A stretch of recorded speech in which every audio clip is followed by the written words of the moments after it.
របៀបចូលទៅបោះពុម្ពទម្រង់ស្រង់ទិន្នន័យអញ្ចឹងយើងចូលទៅកាន់អាស័យដ្ឋានប្រព័ន្ធគណិតភាពសង្គមរបស់យើងគឺយើងវាយ mis.ncdd អញ្ចឹងយើងធ្វើការវាយអាស័យដ្ឋានរបស់យើងmis.ncdd.gov.kh/sa យើងចុច enter មកអញ្ចឹងយើងចូលទៅក្នុងប្រព័ន្ធរបស់យើងស្វែងរកពាក្យទម្រង់សងទិន្នន័យអញ្ចឹងសម្រាប់ទម្រង់ស្រង់ទិន្នន័យយើងមានទិន្នន័យបោះឃុំសង្កាត់ហិរញ្ញវត្ថុឃុំសង្កាត់គម្រោងឃុំសង្កាត់អញ្ចឹងទិន្នន័យ3ខាងលើនេះទម្រង់នេះសម្រាប់ឃុំទិន្នន័យស្លាបថំហិរញ្ញវត្ថុស្លាបថំទម្រង់បោះស្លាបថំទិន្នន័យមណ្ឌលសុខភាពនិងហិរញ្ញវត្ថុមណ្ឌលសុខភាពអញ្ចឹងសម្រាប់ឃុំយើងមាន3ទម្រង់សាលាយើងមាន2មណ្ឌលយើងមាន2អញ្ចឹងពេលយើងបោះពុម្ពទម្រង់ស្រង់ទិន្នន័យឃុំយើងជ្រើសរើសយកទិន្នន័យឃុំសង្កាត់មកយើងចុចលើពាក្យបោះពុម្ពទម្រង់ស្រង់ទិន្នន័យពេលដែលយើងបោះពុម្ពទម្រង់ស្រង់ទិន្នន័យយើងក្រឡេកមើលទៅពាក្យ destination កន្លែងដែលយើងធ្វើការ save ឯកសារអញ្ចឹងយើងមានជំរើសដូចជាការ save ឯកសារជា PDF យើងចុចកន្លែងនេះមកមានការបោះពុម្ពទៅ machine printer ប៉ុន្តែដោយសារតែការបោះពុម្ពអញ្ចឹងយើងកន្លែងទៅមើលពាក្យdestination យើងក៏លេខតែមើលពាក្យ destination យើងបន្តមកយើងចុចកន្លែងពាក្យ save as អត់ទៅធំនឹងក៏បានចំនួនតទៀតទៅ1 2 3យើងចូលទៅមើលពាក្យdestination ដូចជាការ save ឯកសារអញ្ចឹងយើងមានជំរើសក្នុងការ save ឯកសារជា PDF និងការ save ឯកសារ print យកតាមម៉ាស៊ីន print តែម្ដងតែខាងសូម recommend យើង save ជា PDF ដើម្បីងាយស្រួលថាយើងមើលទៅឃើញថាយើងខុសឬក៏ត្រូវអញ្ចឹងដើម្បីភាពងាយស្រួលកុំឲ្យយើង print ឯកសារមកខុសច្រើនដងអញ្ចឹងយើងយកពាក្យ save as PDF អញ្ចឹងសម្រាប់layout ក្នុងការ layout យើងមាន2គឺមាន portrait ក្រដាសបញ្ឈរហើយនិង landscape ក្រដាសផ្ដេកអញ្ចឹងសម្រាប់រាល់ទម្រង់ស្រង់ទិន្នន័យគឺយើងបោះពុម្ពជាក្រដាសបញ្ឈរអញ្ចឹងយើងជ្រើស portrait អញ្ចឹងដូចសម្រាប់ទម្រង់នេះយើងឃើញមាន2ទំព័រយើងអាចអូសមើលខាងក្រោមនេះក៏បានយើងអាចកលេចមើលទៅលើនេះមាន2 page អញ្ចឹងថាទំព័រហ្នឹង2 page ហ្នឹងធំឬក៏តូចតែថាយើងអាចងាយស្រួលក្នុងការបញ្ចូលទម្រង់នឹងនៅអញ្ចឹងបើសិនជាយើងអត់ទាន់ថាពេញចិត្តនឹងក្នុងការបោះពុម្ពប៉ុណ្ណឹងទំហំប៉ុណ្ណឹងអត់ទាន់ថាពេញចិត្តក្នុងការបោះពុម្ពអញ្ចឹងយើងអាចចុចពាក្យ more setting យើងជ្រើសរើសយក margin យកពាក្យ none សម្រាប់ custom scale នេះយើងអាចប្រិចព្រមទម្រង់របស់យើងថាយើងយកធំឬក៏តូចអញ្ចឹងបើយើងចុចទៅលើធំបើយើងចុចមកក្រោមនឹងបង្រួមតូចមកវិញអញ្ចឹងក្នុងនេះក៏យើងអាចវាយលើនឹងតែម្ដងក៏បានដែរ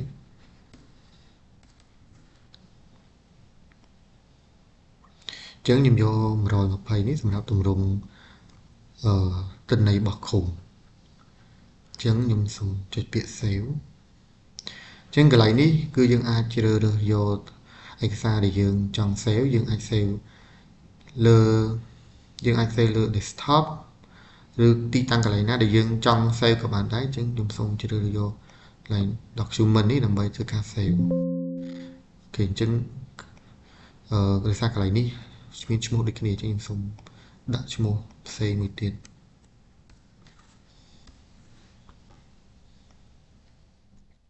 អញ្ចឹងយើងក្លែកទៅមើលកន្លែងដែលយើងបោះពុម្ពមិញ save ឯកសារអញ្ចឹងនេះឯកសារយើងបោះពុម្ពមិញអញ្ចឹងមាន2ទំព័រពេលយើងអាច print មកយើង print ចេញតាមម៉ាស៊ីន print បានដល់ រៀនតាមមិនរៀនតាមនឹងទៅគឺជាការតែ អញ្ចឹងយើងចូលទៅបោះពុម្ពបន្ទាប់ពីយើងបោះពុម្ពទម្រង់ទិន្នន័យឃុំហើយយើងចូលទៅបោះពុម្ពហិរញ្ញវត្ថុឃុំអញ្ចឹងការបោះពុម្ពទម្រង់ហិរញ្ញវត្ថុឃុំយើងចុចដូចគ្នាយើងចុចបោះពុម្ពទម្រង់ស្រង់ទិន្នន័យអញ្ចឹងសម្រាប់ទម្រង់បោះឃុំនេះគឺយើងអាចរក្សាការយើង select មុនដដែលឬក៏យើងចង់ផ្លាស់ប្ដូរទំហំអីក៏បានដែរយើងអាច line scan នេះយើងចុចព្រិចព្រមនឹង load ឃើញអូខេតែខ្ញុំសូមយកដូចគ្នាហ្មងទៅ20គ្នាអញ្ចឹងដូចគ្នាយើងចុច save មកកន្លែងនេះសូមដាក់លេខ2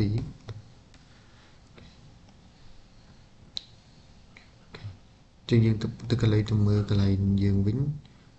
នេះអូខេអូខេអញ្ចឹងយើងចូលទៅកាន់ការបោះពុម្ពទម្រង់បោះឃុំមួយទៀតទម្រង់គម្រោងឃុំសង្កាត់អញ្ចឹងយើងចុចដូចគ្នាមកយើងចុចពាក្យបោះពុម្ពអញ្ចឹងយើងដោយសារតែទម្រង់ឃុំនេះយើងអាចតាមជាក់ស្ដែងដែលមានគម្រោងនឹងអញ្ចឹងយើងអាច select នឹងដូចគ្នាយើងអាចរក្សានៅដដែលឬក៏យើងព្រមទំហំ scale របស់ឯកសារដែលយើងចង់ save អញ្ចឹងអានេះខ្ញុំសូមដាក់110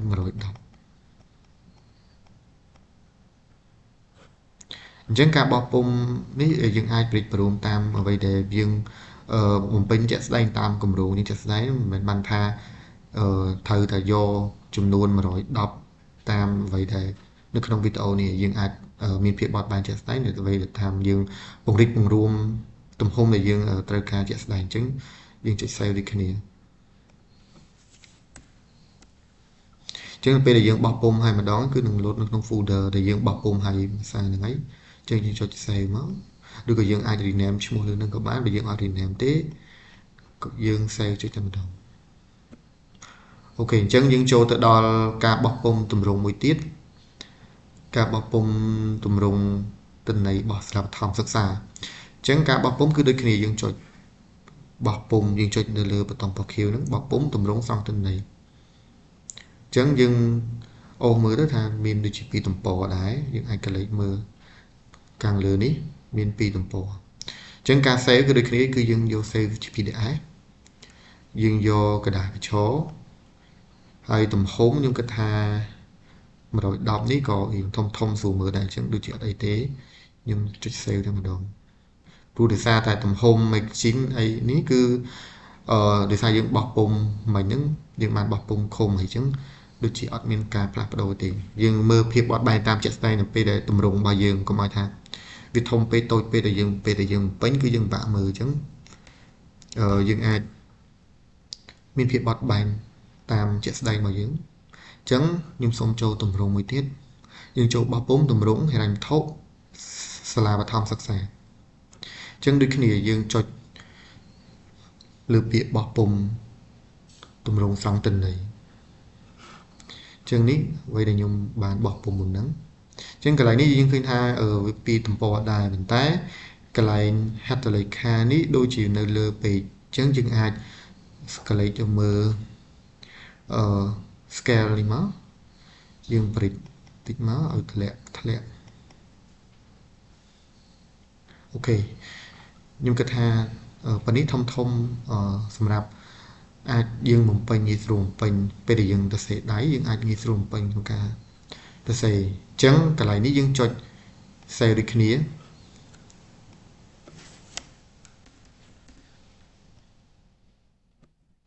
អូខេអញ្ចឹង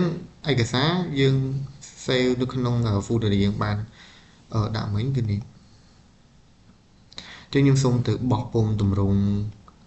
មួយទៀត យើងចូលទៅកាន់ការបោះពុម្ពទិន្នន័យមណ្ឌលសុខភាពអញ្ចឹងការបោះពុម្ពទិន្នន័យមណ្ឌលសុខភាពគឺដូចគ្នាទេយើងចុចពាក្យលើពាក្យបោះពុម្ពយើងចុចលើពាក្យបោះពុម្ពយើងអូសអាច review មើលបានថាប៉ុណ្ណឹងយើងពេញចិត្តនៅក្នុងការបោះពុម្ពរបស់យើងគិតថាស្អាតក្នុងការងារស្រួលការពេញតួលេខអីតូចពេកឬក៏ធំពេកពិបាកមើលអីយើងអាចពិនិត្យមើលតាមជាក់ស្ដែងយើងអាចមើលថានេះកំបានអញ្ចឹងយើងកន្លែងនេះដោយសារវាជាប់យើងបោះពុម្ពមិញតម្រង់បោះឃុំបោះស្លាយអញ្ចឹងក្នុងការបំពេញបន្ថែមហ្នឹងគឺយើងអត់បំពេញទេយើងគ្រាន់តែមើល scale of នេះថាព្រោះដោយសារតាមសុចនាករខ្លះច្រើនសុចនាករខ្លះតិចអញ្ចឹងយើងអាចព្រិចព្រមតាមអ្វីដែលយើងចង់បោះពុម្ពនឹងតាមជាក់ស្ដែងឬថាមណ្ឌលសុខភាពសុចនាករតិចអញ្ចឹងយើងអាច print បោះពុម្ពតែមួយស្លឹកទៅដើម្បីក៏បានដែរអញ្ចឹងក៏អាចធំងាយស្រួលសេដែរអីទេយើងសូមឧទាហរណ៍យក100អញ្ចឹងការសេគឺដូចគ្នាអញ្ចឹងសម្រាប់ការបោះពុម្ពហ្នឹងយើងអាចសេរីយកមកទំព័រអញ្ចឹងក៏បានយកពីទំព័រក៏បានដែរឲ្យសំខាន់ឲ្យមានជាប់ការបច្ឆេទខាងក្រោមនេះកុំឲ្យដាច់ការបច្ឆេទថាដូចយើង print មកវាដាច់មកបន្តិចដាច់ចេះគឺ print លក្ខណៈខុសចែកទេអញ្ចឹងយើងធ្វើម៉េចឲ្យថ្ងៃខែការបច្ឆេទថ្ងៃបោះពុម្ពហ្នឹងគឺជាប់ជាមួយគ្នាអញ្ចឹងក្នុងការ print បើយើងនិយាយ print ជាពីរកណ្ដាលក៏យើងត្រូវបោះពុម្ពសងខាងដែរដើម្បីថាយើងមើលកុំឲ្យបាត់សញ្ញេខាងក្រោមកណ្ដាលផ្សេងគ្នាអញ្ចឹងយើងពេលយើងបោះពុម្ពជាពីរកណ្ដាលគឺយើងត្រូវ print សងខាងអញ្ចឹងអានេះដូចគ្នាអញ្ចឹងខ្ញុំសូមចុច save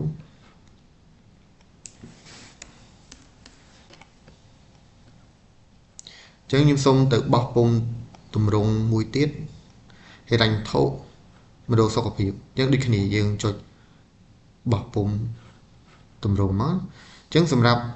ទម្រង់របស់ហិរញ្ញវត្ថុគឺមណ្ឌលសុខភាពហ្នឹងគឺមានតិចសុចនាករដែរទេអញ្ចឹងខ្ញុំសូមបន្ថយដើម្បីឲ្យលោតមួយទំព័រមកឃើញស្អាត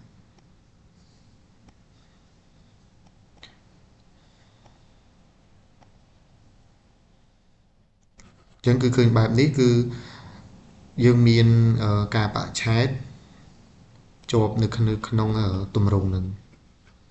អញ្ចឹងកន្លែងនេះអីគឺយើងអត់ត្រូវការទេព្រោះយើងបញ្ជាប់ auto ไว้ magic none layout portrait អញ្ចឹងយើងយកពិសេសយកតែម្ដង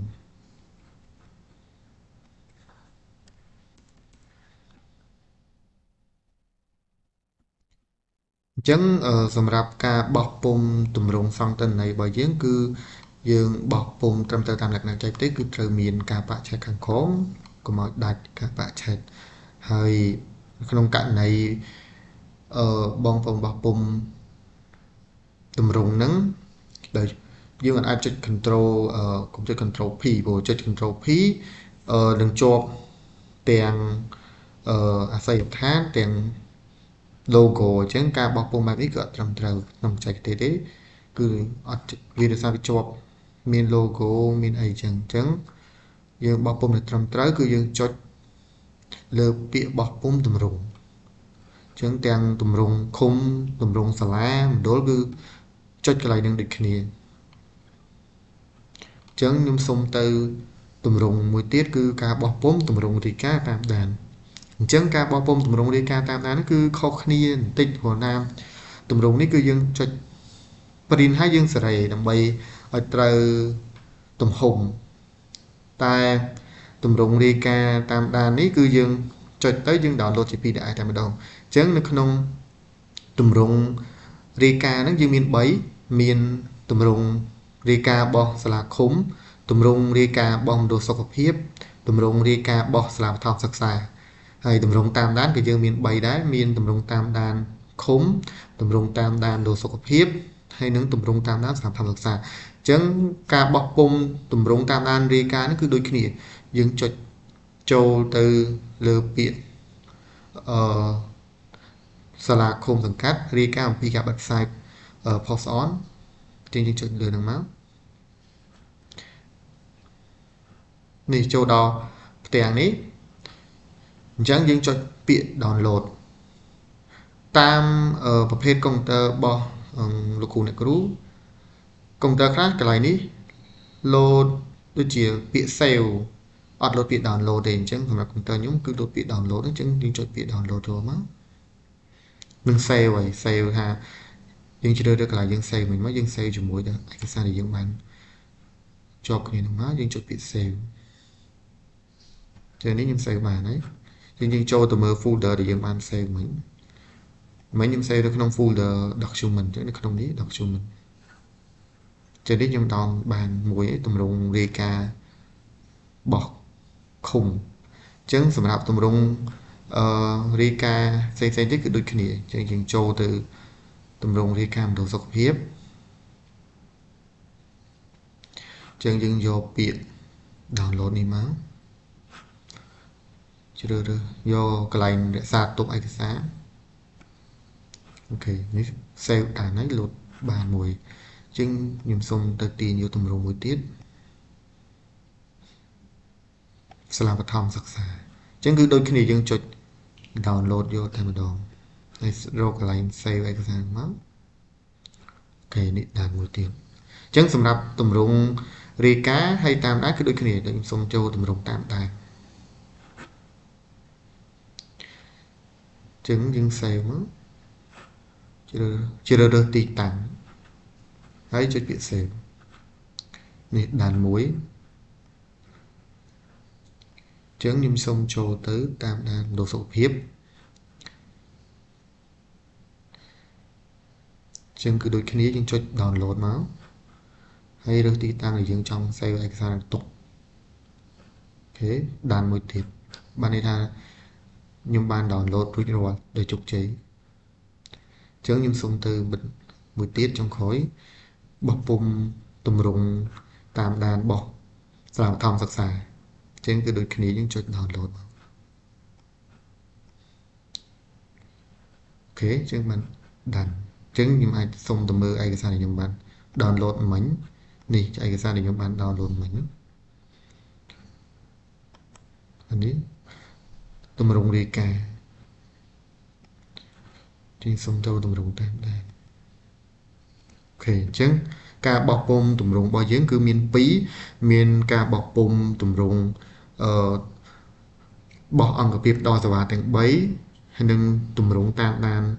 របស់អង្គភាពដល់សេវាទាំង3និងតម្រងរាយការណ៍របស់រដ្ឋបាលខេត្តក្រុងស្រុកខណ្ឌអញ្ចឹងការបោះពុម្ពយើងមាន2របៀបដោយការបោះពុម្ពលទ្ធតម្រងស្រង់ទិន្នន័យគឺយើងចុចលើពាក្យបោះពុម្ពតម្រងស្រង់ទិន្នន័យហើយសម្រាប់បោះពុម្ពតម្រងរាយការណ៍តាមដានគឺយើងបោះពុម្ពដោយចុច save ជា PDF យកតែម្ដងបាទសូមអរគុណសម្រាប់ការចូលរួមសិក្សាអំពីការបោះពុម្ពតម្រងសូមអរគុណ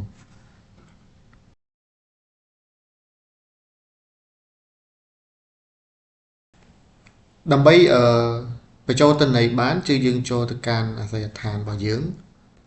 mis.ncdd.gov.kh/sa អញ្ចឹងយើងចូលទៅមើលmenu ខាងលើដែលពាក្យថាចូលទៅក្នុងប្រព័ន្ធអញ្ចឹងយើងធ្វើការវាយ email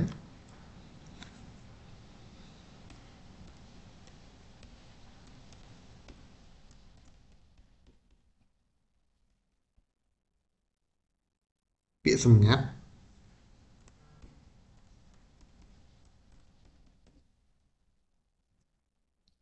យើងចុចទៅលើពាក្យចូលប្រព័ន្ធអូខេអញ្ចឹងឥឡូវយើងចូលទៅដល់យើងចូលបានហើយអញ្ចឹងយើងមើលកន្លែងរូបមនុស្សខាងចុងនេះយើងអាចមើលពីព័ត៌មានរបស់យើងហើយយើងអាចផ្លាស់ប្ដូរលេខសម្ងាត់ឬក៏អាច log out ចេញមិនឲ្យចាក់ចេញអញ្ចឹងការបញ្ចូលទិន្នន័យយើងចុចទៅលើពាក្យការបញ្ចូលទិន្នន័យជាងនេះដោយសារខ្ញុំប្រើគណនីរបស់ឃុំអញ្ចឹងសម្រាប់គណនីអង្គភាពដល់សេវាពេលដែលយើងចូលកន្លែងហ្នឹងមកនឹងឃើញ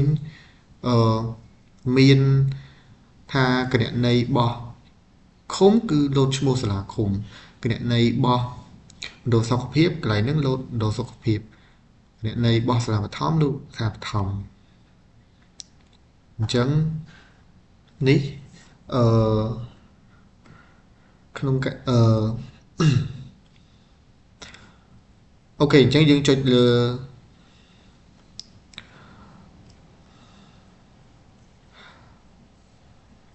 អូខេឥឡូវយើងចុចចូលតែម្ដងយើងចុចទៅសាលាឃុំសង្កាត់ហ្នឹងមក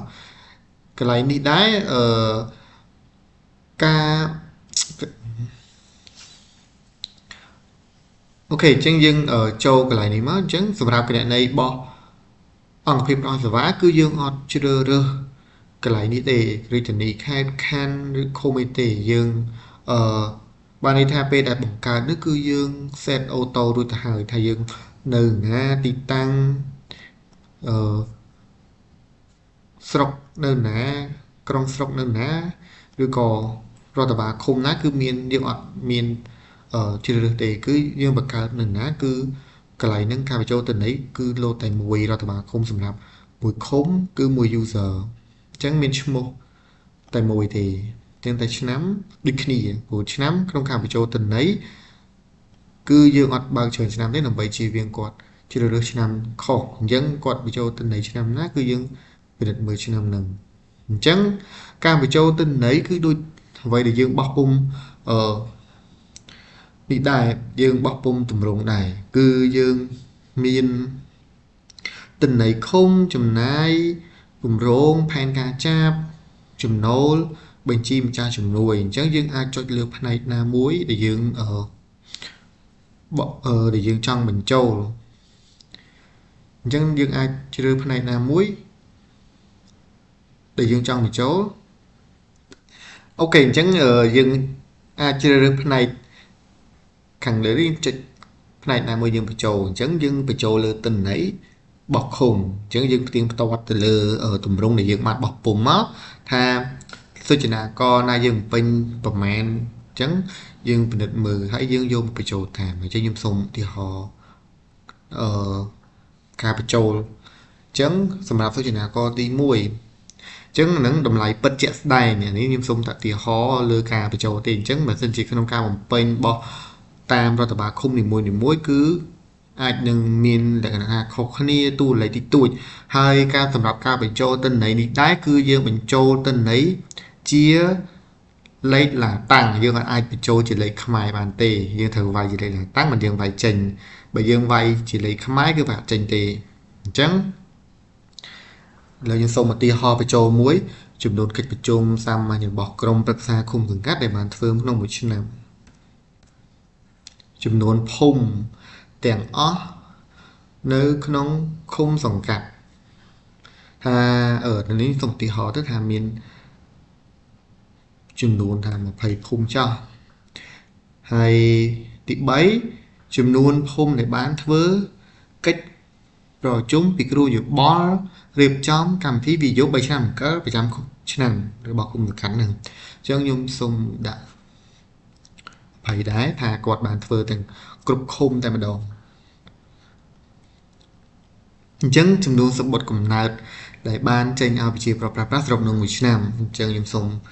ដាក់នេះជាគាត់តួលេខនេះគឺគាត់ដាក់ឧទាហរណ៍ទេតែតួលេខអាចមានភាពបត់បែនជាក់ស្ដែងទៅតាមរដ្ឋបាលភូមិរដ្ឋបាលឃុំសម័យនីមួយៗអញ្ចឹងនេះសូចនាករទី5ចំនួនសម្បត្តិកំណត់ដែលឃុំបានចេញឲ្យប្រជាប្រដ្ឋប្រើប្រាស់កំឡុងពេល3ថ្ងៃក្នុងធ្វើការអញ្ចឹងខ្ញុំសូមដាក់វាយចំនួនមកចំនួនសម្បត្តិបញ្ជាក់កំណើត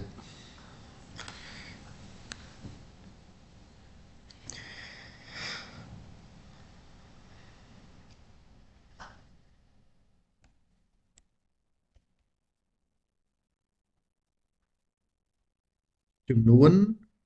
សម្បត្តិបញ្ជាក់កំណើតដែលបានចេញឲ្យប្រជាពលរដ្ឋប្រើប្រាស់ក្នុងអំឡុងពេល3ថ្ងៃនៃថ្ងៃធ្វើការអញ្ចឹងចំនួនសម្បត្តិមរណភាពដែលបានចេញឲ្យប្រជាពលរដ្ឋប្រើប្រាស់សរុបទាំងអស់ក្នុងមួយឆ្នាំអញ្ចឹងខ្ញុំសូមដាក់កាត់តិច អូខេអញ្ចឹងអឺចំនួនសម្បត្តិមរណភាពដែលបានចេញឲ្យប្រជាពលរដ្ឋប្រើប្រាស់កំឡុងពេល3ថ្ងៃធ្វើការអញ្ចឹងតួលេខនេះគឺតាមតម្លៃពិតជាក់ស្ដែងនៅរដ្ឋបាលឃុំនីមួយៗនេះខ្ញុំជាឧទាហរណ៍លើរដ្ឋបាលឃុំក្នុងការ demo ការបញ្ចូលទិន្នន័យឲ្យ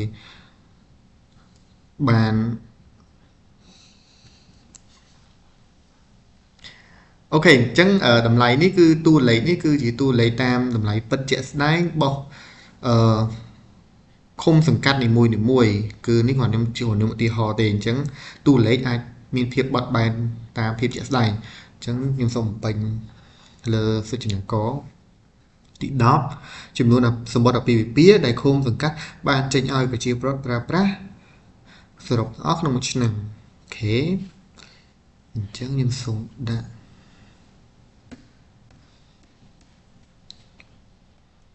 អញ្ចឹងចំនួនសម្បត្តិអាពាហ៍ពិពាហ៍ដែលឃុំសង្កាត់បានចេញឲ្យប្រជាពលរដ្ឋប្រើប្រាស់កំឡុងពេល3ថ្ងៃធ្វើការ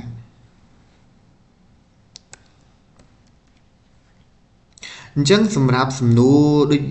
អ្វីដែលយើងបានរៀននៅវគ្គតម្រង់ស្រង់ទិន្នន័យអញ្ចឹងគឺវគ្គសុចនាករយើងបាននិយាយថាសំណួរដែលសួរទៅលើចំនួនគឺយើងបំពេញជាតួលេខហើយសំណួរដែលតើហ្នឹងគឺយើង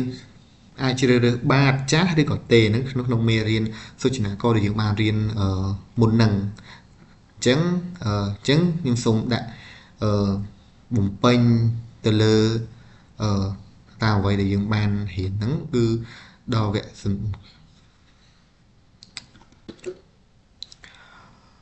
អូខេអញ្ចឹងឥឡូវយើងចូលដល់សំណួរបាទចាស់អញ្ចឹងខ្ញុំសូម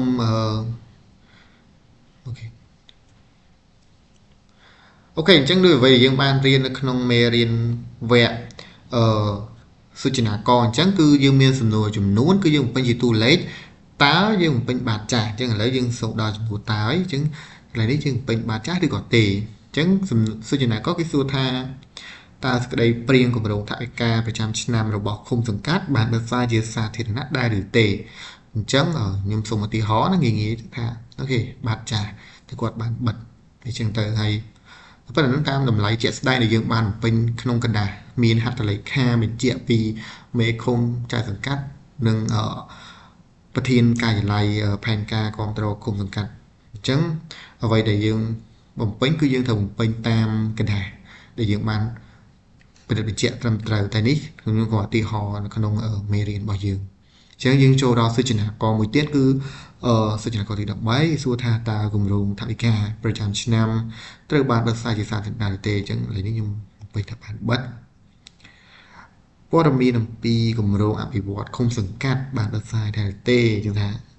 បានបិទតើឃុំសង្កាត់បានបិទផ្សាយម៉ោងធ្វើការរបស់ខ្លួនជាសាធារណៈទេអញ្ចឹងខ្ញុំសូមបានបិទតើឃុំសង្កាត់បានបិទផ្សាយតម្លៃសេវារបស់ខ្លួនជាសាធារណៈឬទេអញ្ចឹងថាបានបិទតើឃុំសង្កាត់បានបិទផ្សាយរបាយការណ៍នានារបស់ខ្លួនជាសាធារណៈដែរឬទេអញ្ចឹងខ្ញុំសូមថាបានបិទអញ្ចឹងយើងចូលទៅដល់សំណួរចំនួនយើងបំពេញជាតួលេខទៀតហើយសុចនាករទី18ចំនួនគម្រោងហេដ្ឋារចនាសម្ព័ន្ធដែលប្រើប្រាស់មូលនិធិឃុំសង្កាត់បានអនុវត្តអញ្ចឹងអាហ្នឹងយើងដាក់តម្លៃគម្រោងជាក់ស្ដែងដែលឃុំសង្កាត់បានអនុវត្តដែលប្រើប្រាស់មូលនិធិឃុំហ្នឹងអញ្ចឹងខ្ញុំសូមឧទាហរណ៍ថាអូខេខ្ញុំយកប៉ុណ្នេះចោះថាដល់គម្រោងអញ្ចឹងចំនួនគម្រោងសុចនាករគម្រោងហេដ្ឋារចនាសម្ព័ន្ធដែល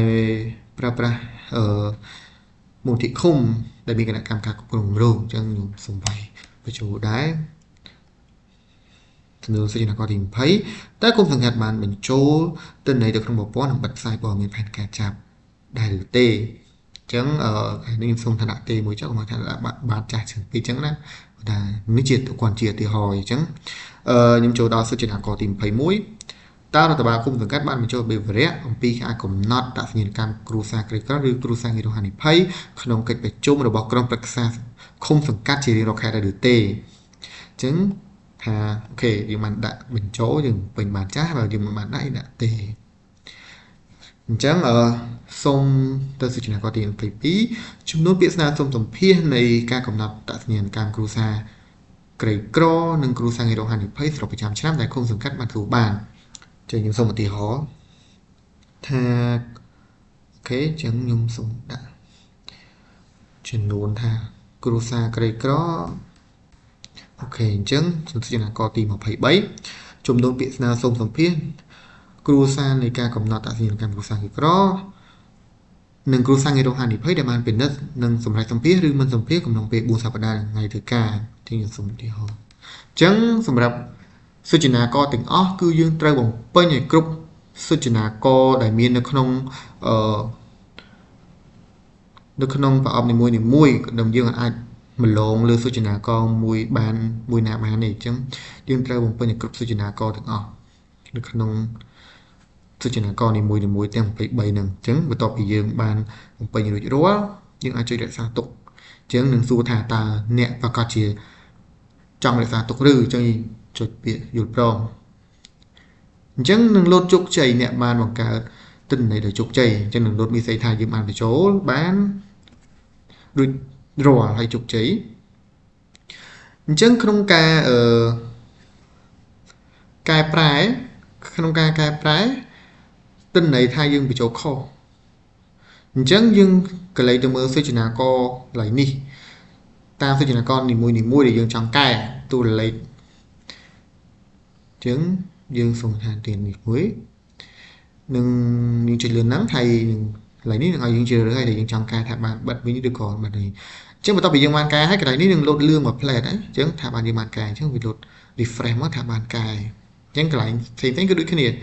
ឡូវថាកន្លែងនេះសូមដាក់កន្លែងនេះអញ្ចឹងសូមបញ្ហា1000អូខេអញ្ចឹងសម្រាប់តួលេខនេះអញ្ចឹងនឹងលោតលឿងផ្លែតហ្នឹងអញ្ចឹងបានន័យថាសុចនាករហ្នឹងយើងបានកែរួចរាល់ហើយអញ្ចឹងសម្រាប់ការកែនេះដែរគឺយើងអាចកែបាននៅក្នុងប្រព័ន្ធនៅពេលដែលយើងបានមានការបរិបជាអីត្រឹមត្រូវថាទិន្នន័យហ្នឹងគឺពិតជាខុសអាចកែបានអញ្ចឹងត្រូវការមានណាំមានថាព្រោះថាយើងក្នុងប្រព័ន្ធគឺ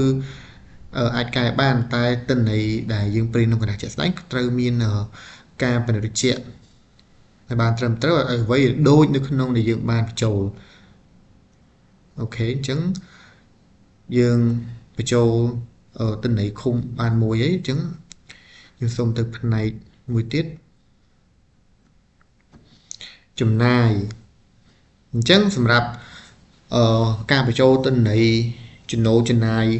របស់ឃុំហ្នឹងគឺយើងបញ្ចូលដូចគ្នាគឺយើងបញ្ចូលតាមអ្វីដែលយើងបានពេញនៅក្នុងกระดาษ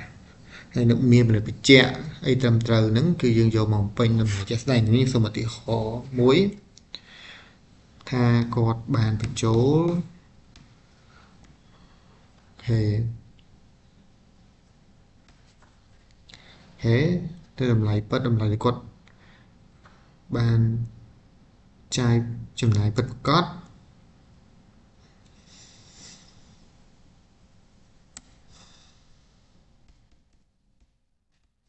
អូខេអញ្ចឹងសុចនាករទី2ចាយលើសេវាសង្គមនិងអនាម័យបរិស្ថានអញ្ចឹងអ្វីដែលគាត់បានគ្រោង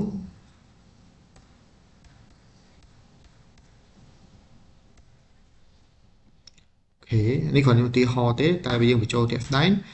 គឺយើងបញ្ចូលតាមអ្វីដែលយើងបានពេញអញ្ចឹងការបញ្ចូលទាំងអស់គឺយើងបញ្ចូលជាសឡាតាំងលេខឡាតាំង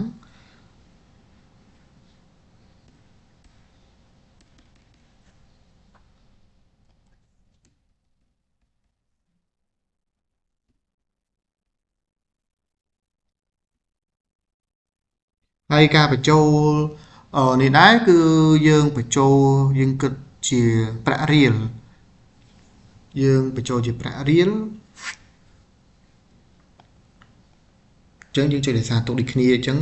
នឹងសួរថាតើលោកអ្នកប្រកាសជាចង់រក្សាទុកដែរឬទេអញ្ចឹងយើងចុចយល់ព្រមអូខេអញ្ចឹងយើងបានបញ្ចូលដោយជោគជ័យអញ្ចឹងសម្រាប់ការកែទ ទិន្នន័យដែលយើងបញ្ចូលខុសហ្នឹងគឺយើងអាចកែបានយើងចុចទៅលើខាងនេះមកយើងចង់កែគម្រោងឬគ្រោងទុកឬក៏តម្លៃពិតជាក់ស្ដែងអញ្ចឹងបើយើងចង់កែគម្រោងយើងបានគ្រោងទុកហ្នឹងគឺយើងចុចលើមកហើយយើងកែតួលេខ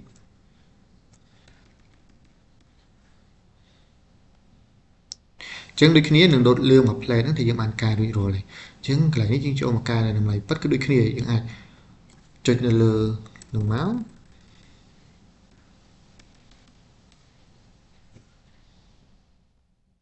ចឹងការកែរបស់យើងគឺរួចរាល់ចឹងយើងចូលទៅផ្នែកមួយទៀតគម្រោងរបស់ឃុំអញ្ចឹងយើងចូលទៅផ្នែកមួយទៀតគម្រោងរបស់ឃុំអញ្ចឹងសម្រាប់គម្រោងរបស់ឃុំពេលដែលយើងមានសកម្មភាពថ្មីគឺយើងចុចលើពាក្យបង្កើតថ្មីសម្រាប់មួយគម្រោងគឺយើងបង្កើតមួយដងថាក្នុងឃុំរបស់យើងមាន10គម្រោងអញ្ចឹងយើងត្រូវចុចបង្កើតកន្លែងនេះ10ដងយើងអាចចុចម្ដងហើយបញ្ចូលទាំង10បាននេះអញ្ចឹងគម្រោងរបស់យើងដូចថាមានគម្រោងដែលត្រូវបំពេញហ្នឹងគឺមានឈ្មោះគម្រោងទំហំកម្ពស់ឬកម្រាស់ប្រវែងទីតាំងនៃចំនួនអ្នកទូផលនិងថវិកាដែលបានចំណាយអញ្ចឹងយើងក្នុងការបញ្ចូលនោះគឺយើងមានពីរដូចគ្នាគឺយើងថាហេដ្ឋារចនាសម្ព័ន្ធនិងសេវាសង្គមអញ្ចឹងសម្រាប់សេវាសង្គមហើយនិងហេដ្ឋារចនាសម្ព័ន្ធហ្នឹងគឺយើងចុចដូចគ្នាយើងចុចបង្កើតថ្មីនឹងដូចគ្នាហើយសម្រាប់មួយគម្រោងយើងបង្កើតម្ដងយើងចុចរក្សាទុកម្ដងអញ្ចឹង10គម្រោងយើងត្រូវបង្កើត10ដងអញ្ចឹងថាសូមលើកឧទាហរណ៍មួយអញ្ចឹងសម្រាប់គម្រោងនៅឃុំថាយើងឧទាហរណ៍ថាយើងត្រូវមានឈ្មោះគម្រោងឈ្មោះគម្រោងឥឡូវយើងធ្វើអីយើងថាឧទាហរណ៍មួយថាសាងសង់បន្ទប់ទឹក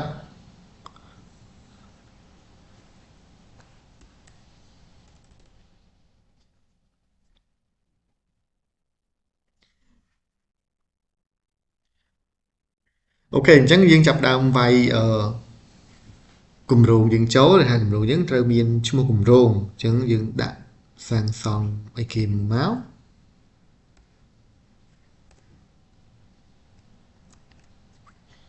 អូខេអញ្ចឹង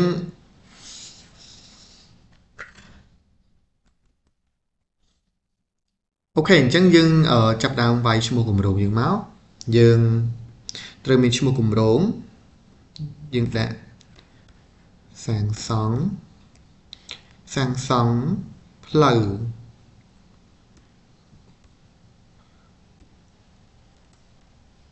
អូខេសាងសង់ផ្លូវអញ្ចឹងយើងមានទំហំកម្ពស់កម្រាស់ប្រវែងអញ្ចឹងសាងសង់ផ្លូវយើងដាក់ប្រវែងមកប្រវែងថា1000ម៉ែត្រចាស់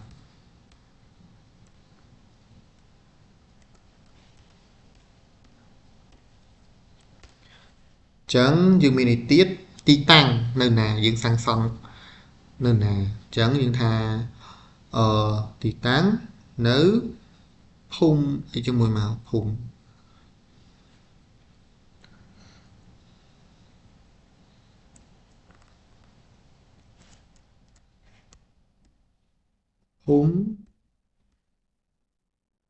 សុកសាន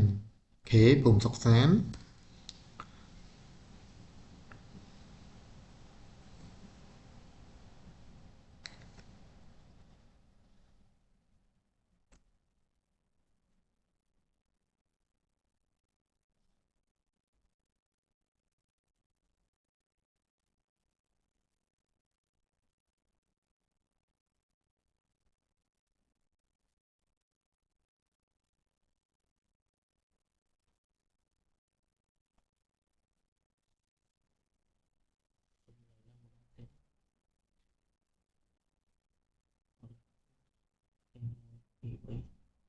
អូខេអញ្ចឹង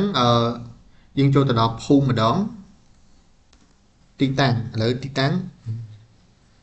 1 2 3 អូខេអញ្ចឹងឥឡូវយើងបន្ទាប់ពីយើងបានប្រវាយនេះហើយអូខាងអូខេឥឡូវយើងដល់ទីតាំងអនុវត្តយើងទីតាំងនៅណាថាយើងឧទាហរណ៍មួយមកថានៅភូមិអីមួយមក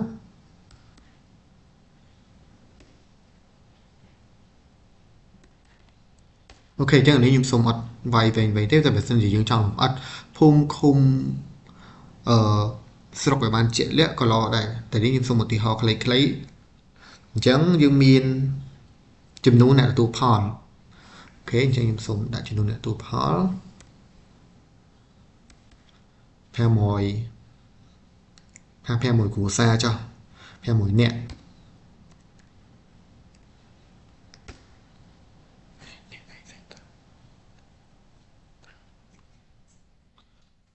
អូខេអញ្ចឹងយើងចូលទៅថវិកាដែលយើងបានចំណាយថាផ្លូវហ្នឹងយើងចាយអស់ខ្ញុំក៏ឧទាហរណ៍ឡើយនេះអញ្ចឹងសម្រាប់ការបញ្ចូលគម្រោងហ្នឹងគឺយើងអាចអឺ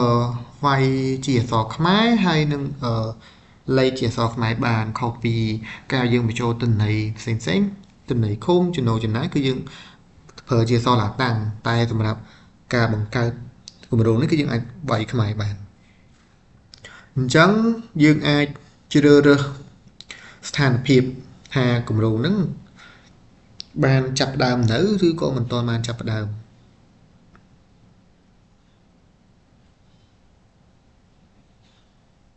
អញ្ចឹងខ្ញុំសូមយកថាមិនទាន់ចាប់ផ្ដើមចុះព្រោះថាជាផែនការគម្រោងអញ្ចឹងចុចរក្សាទុក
អញ្ចឹងយើងចុចរក្សាទុក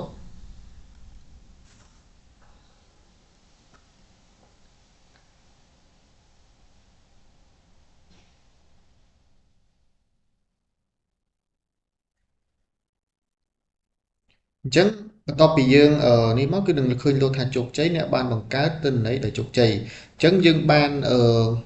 គម្រោងមួយដែលយើងខាងបានបង្កើតមិញអ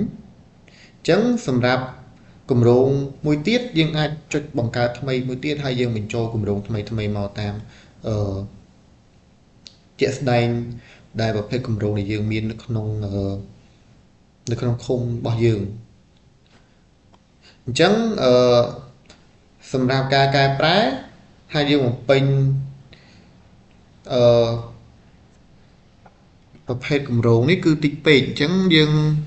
ចង់លម្អិតជាងហ្នឹងគឺយើងអាចចុចចូលទៅកែបានហើយយើងអាចវាយបានឧទាហរណ៍ខ្ញុំដាក់នេះផ្លូវលំនៅភូមិអីចឹងមកហើយនេះខ្ញុំចង់បន្ថែមស្ត្រី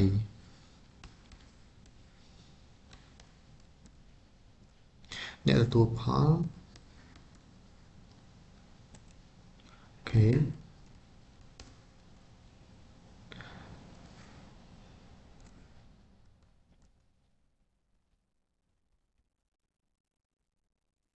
យើងសុំកែបន្តិចមកហើយតើមកយើងចុចពាក្យលើពាក្យកែ chứបន្ទាប់ពីយើងបានកែរួចរាល់នឹងដាក់លោតបតុងខាងលើរបស់ Q ហ្នឹងថាបានជោគជ័យអ្នកបានកែប្រែទិន្នន័យឲ្យជោគជ័យហើយអញ្ចឹងសម្រាប់យើងកែហ្នឹងគឺនឹងឃើញអ្វីដែលយើងបានកែហ្នឹងហើយអញ្ចឹងយើងចង់បង្ហាញបតុងទី2គឺបង្ហាញហ្នឹងគឺយើងចុចមើលព័ត៌មានដែលយើងបានគម្រោងយើងបានបញ្ចូលជាងនេះថាអូខេត្រឹមត្រូវយើងចុចចាក់ចេញមកអញ្ចឹងសម្រាប់គម្រោងដែលយើងថាបង្កើតមកខុសគម្រោងហ្នឹងខុសយើងអត់មានគម្រោងនោះទេអញ្ចឹងយើងអាចចុចលុបបានអញ្ចឹងនឹងសួរយើងថាតែយើងចង់លុបអញ្ចឹងយើងមើលព័ត៌មានដែលយើងថាគម្រោងដែលយើងថាយើងអត់មានហ្នឹងយើងបញ្ចូលខុសហ្នឹងគឺយើងចង់លុបអញ្ចឹងយើងចុចពាក្យលុប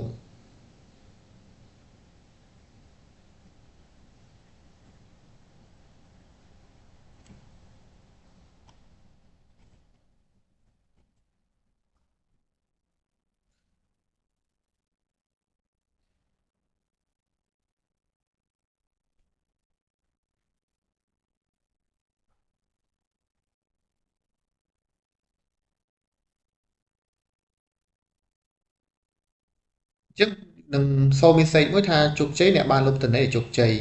សម្រាប់អឺទិន្នន័យដែលយើងចង់លុបហ្នឹងអញ្ចឹងសម្រាប់គម្រោងថ្មីមួយគំនិតទៅគម្រោងអញ្ចឹងសម្រាប់គម្រោងមួយគឺយើងបង្កើតម្ដងអញ្ចឹងដូចខ្ញុំបញ្ជាក់ម្ដងទៀតថាគម្រោងមួយយើងបង្កើតម្ដងគម្រោង2យើងបង្កើត2ដងគម្រោង10យើងចុចបង្កើត10ដងតាមប្រភេទគម្រោងយើងដែលមាននៅក្នុងរដ្ឋបាលឃុំរបស់យើង